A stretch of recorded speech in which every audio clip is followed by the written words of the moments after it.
kalagayan ngayon ng inang si former President Cory Aquino. With all the people praying for her, 2/3 of the cancer cells have been eliminated. So malaking-malaki talaga yung pasasalamat namin. So much. I think talaga miraculous. Ang kanyang ina rin daw ang naging inspirasyon sa kanilang pagtulong sa charity na Philippine National Red Cross. Bago inumpisan yung chemotherapy ng mom ko, kinailangan din niya ng blood transfusion. So parang sinabi ko na importante talaga na bigyan natin ng focus na malinis, mapagkakatiwalaan at may ready supply ang dugo.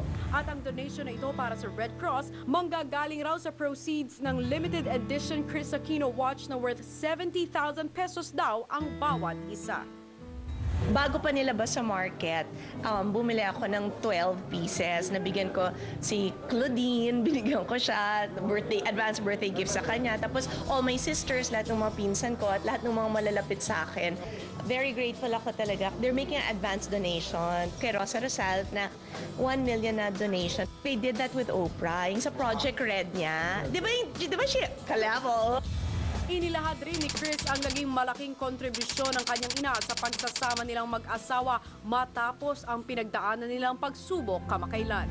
Mami ko, kinausap niya si James. So siguro, importante yon na merong tao talaga who inspires both of us to be better people.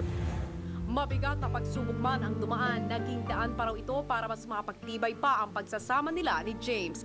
At isang mala-honeymoon vacation ang balak nila this August for 3 weeks sa New York at Las Vegas. I'm much more able to understand kung ano yung needs ng partner ko. At si James, mas naiintindihan ako.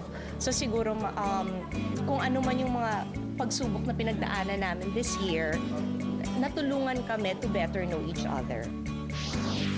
Wow! Congratulations, Ate Chris! At diba nga sinabi niya na binigyan niya daw si Miss Claudine dahil parang pang-advance birthday gift daw niya yon. Because today is Claudine's birthday. Happy birthday! Claudine, Raymart, and Santino, happy birthday! Pati kay Doris, Teo, happy birthday! We love you! At simula po